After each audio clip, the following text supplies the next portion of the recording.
கதை கேட்கும் அன்பர்களுக்கு வணக்கம். இதோ உங்களுக்காக வேண்டுவது அன்பான ஓர் இதயம் நாவலின் தொடர்ச்சி. அத்தியாயம் 3. அழகான மாலை பொழுது. எங்கும் சிறு பெண்களின் கலகலப்பும் சிரிப்பு சத்தமும் கேட்டது.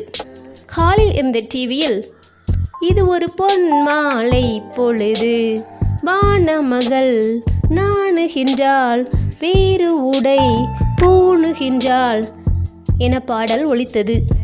அடடடடா, யார் இது இவ்வளவு பழைய பாடலை கேட்பது என்று நினைத்தேன். நீதானா அந்த பாட்டி என்றாள் நளினா மதியை பார்த்து. ஏனடி, இந்த பாட்டிற்கு என்ன குறை? எந்த காலத்திலும் ரசிக்கும்படியான பாடல் என்றாள் மதி. அது உண்மைதான். சரி சரி மதி, இந்த வீக்கெண்ட் நாம் ஷாப்பிங் போகலாமா என்றாள் நளினா. எதுக்கு நளி? வாங்க வேண்டிய பொருளை விட்டுவிட்டு அத்தனை பொருளையும் வேடிக்கை பார்த்து கொண்டே இருப்பாய். வாங்க சென்றதை மறந்து எதையோ வாங்கி வருவாய். உன்னோடு சேர்ந்து நானும் தேவையில்லாததை வாங்கி வீண் செலவு செய்யவா? அதோடு கால் வலியும் இலவசம். போன தடவை நீதானே மதி சொன்னாய், வேடிக்கை பார்க்க நல்லா இருக்கிறது, பலவிதமான மக்களை பார்க்க முடிகிறது என்றெல்லாம் சொன்னாயே. இப்போது பார்த்தால் வேறு சொல்கிறாயே. இந்த வாரம் எனக்கு நிறைய ஷாப்பிங் செய்ய வேண்டியிருக்குதடி என்றாள் நளினா. தோழியின் மனம் நோகாதிருக்க, சரி சரி, சாட்டர்டே நம்ம ஷாப்பிங் போகலாம், சண்டே நாம் கன்னிமாரா லைப்ரரிக்கு போகலாம் என்றாள் மதி. ஒவ்வொரு வாரமும் கன்னிமாரா லைப்ரரிக்கு சென்று கொண்டு தானேடே இருக்கிறாய், அங்கு என்னே தான் இருக்கிறதோ. ஒவ்வொரு வாரமும் என்னையும் அழைத்து கொண்டு சென்று விடுகிறாய், எனக்கு தான் மிகவும் போர் அடிக்கிறது என்றாள் நளினா. இந்த வாரம் உனக்கு போர் அடிக்காது, நாம் சிறுவர் பூங்கா மற்றும் அங்கு இருக்கும் மற்ற அனைத்தையும் சுற்றி பார்த்துவிட்டு வரலாம் என்றாள் மதி. சரி சரி, உனக்காக வருகிறேன் என்றாள் நளினா.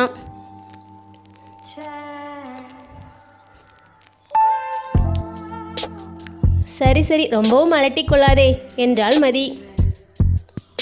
ஏய் குண்டு கோகிலா, இங்கே வாடி, இந்த வாரம் எங்களுடன் ஷாப்பிங் வருகிறாயா என்றாள் நளினா கோகிலாவை வம்பு கிழித்தபடி. வேண்டாம் போடி, உன் கூட வந்தா கால்வழி தான் இலவசமாக கிடைக்கும், அதுவும் ஒவ்வொரு கடையிலும் 1 மணி நேரம் நின்று வேடிக்கை பார்ப்பாய், எனக்கு ஆகாதடி, நான் வரவில்லை என்றாள் கோகிலா. சோகமானாள் நளினா. வர வர இந்த ஹாஸ்டலில் யாருக்குமே என்மேல் பாசமில்லை என்றாள் மதியை பார்த்து. சிரித்தாள் மதி. வழக்கம்போல் அந்த வீக்கெண்டும் அவர்களுக்கு இனிமையாகவும் சந்தோஷமாகவும் சென்றது. திங்கட்கிழமை வேலைக்கு செல்ல தோழிகள் இருவரும் நிதானமாக கிளம்பிக் கொண்டிருந்தார்கள். அவர்கள் தங்கியிருந்த அறையில் இவர்களோடு சேர்த்து இன்னும் 2 பேர், மொத்தமாக 4 பேர். நளினா, மதி, அம்ருதா, ரோஷினி எல்லோருமே தனித்தனி அலுவலகங்களுக்கு செல்பவர்கள். அதுவும் ரோஷினி நைட் ஷிஃப்ட் செல்பவள். எனவே அவளுக்கு தொந்தரவில்லாமல் மற்ற மூவரும் கிளம்ப வேண்டியிருந்தது. மெதுவாகவே பேசிக்கொண்டனர். மதி, இன்று உன் ஆபீஸில் யாரோ புதிய எம்டி வராங்கன்னு சொன்னியே, நல்லா ட்ரெஸ் பண்ணிக்கொடி, அப்போதுதான் புதிய எம்டிக்கு உன்மேல் நல்ல மதிப்பு வரும் என்றாள் நளினா. ஆமாம்டி நளினா, புதிய எம்டி எப்படி இருப்பாரோ தெரியவில்லை. பழைய எம்டி ஆனால் என்னுடைய திறமைகளை புரிந்து கொண்டவர், எப்போதும் எனக்கென்று ஒரு தனியிடம் உண்டு. ஆனால் புதிய எம்டிக்கும் நம்ம திறமை தெரிஞ்சால் நம்மளுடைய நல்ல மதிப்பு கிடைக்கும் என்றாள் மதி. உனக்கென்ன மதி, நீதான் திறமையானவளாச்சே, உன் மதிப்பு தெரியாமல் போய்விடுமா என்ன என்றாள் நளினா. இருவரும் கிளம்பி சாப்பாட்டு அறைக்கு சென்று மதிய உணவை எடுத்துக்கொண்டு சேர்ந்தே பஸ் ஸ்டாப்பிற்கு சென்றனர். பஸ்ஸில் ஏறி அமர்ந்ததும் இன்று என்னென்ன ப்ராஜெக்ட் சென்று கொண்டிருக்கிறது, எதையெல்லாம் பார்க்க வேண்டியிருக்கும் என்று யோசித்தவாறே புதிய எம்டி எப்போது வருவாரோ என்று பலவிதமான கலவையான உணர்வுகளுக்கு ஆட்பட்டு கொண்டே சென்றாள் மதி. வழக்கம்போல் ரிசப்ஷனிஸ்ட் மாலா சிரித்தபடி, ஹாய் ப்ளூ கலர் பட்டர்ஃப்ளை என்றாள். தான் அணிந்திருந்த இளநீல வண்ண சுடிதாரை அவள் அவ்வாறு சொல்கிறாள் என்பதை உணர்ந்த மதிக்கு சிரிப்பை அடக்க முடியவில்லை. சிரித்தபடியே, ஹாய் கிரீன் கலர் மங்கி என்றாள்.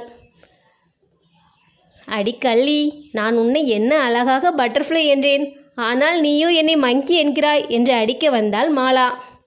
சிரித்து கொண்டே ஓடிவிட்டாள் கேபினுக்குள் மதி. இட்ஸ் டூ பேட் என்றாள் மாலா. சரியாக மணி 10 இருக்கும்போது அலுவலகம் முழுவதுமே தயாரானது புதிய எம்டியை வரவேற்க.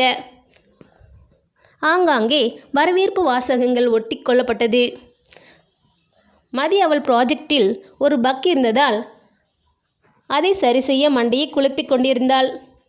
புதிய எம்டி வருகிறார் என மாலா கூறிக்கொண்டே பூங்கொத்து கொடுத்து உள்ளே அழைத்து வர எல்லோரும் மரியாதையாக எழுந்து நின்றனர். சிரித்து கொண்டே வந்தான் சுபநந்தன், ஒவ்வொருவருக்கும் ஹாய் சொல்லியபடி. இவளது கேபினின் அருகே வந்ததும் ஒரு நொடி அவன் கண்ணில் தோன்றியது என்ன என்று அவளால் யூகிக்க முடியவில்லை. கோபம் மாதிரிதான் இருந்தது. எதற்காக கோபம் நம்மீது என்று யோசிக்கையில் திடீரென அவன் முகம் சிரித்தபடி மாறிவிட்டது. மதிற்கு அதற்கு மேல் ஒன்றும் புரியவில்லை.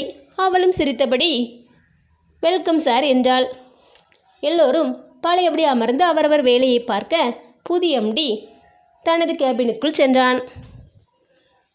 புதிய எம்டியின் அன்பளிப்பாக அனைவருக்கும் ஒரு ஸ்வீட் பாக்ஸும் கொடுக்கப்பட்டது. ஒரு வாட்சும் கிஃப்டாக அளிக்கப்பட்டது. எல்லோருக்கும் சந்தோஷம். மதிக்கும் ரொம்ப சந்தோஷம். ஏனென்றால் அவளுக்கு இனிப்புகள் என்றால் கொள்ளை பிரியம்.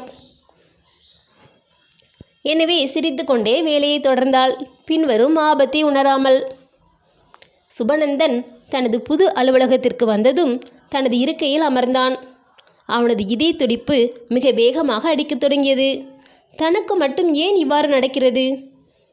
யாரை இனி வாழ்க்கையில் சந்திக்கவே கூடாது என்று நினைத்தானோ அவளே எதிரில் நின்று சிரிக்கிறாள்.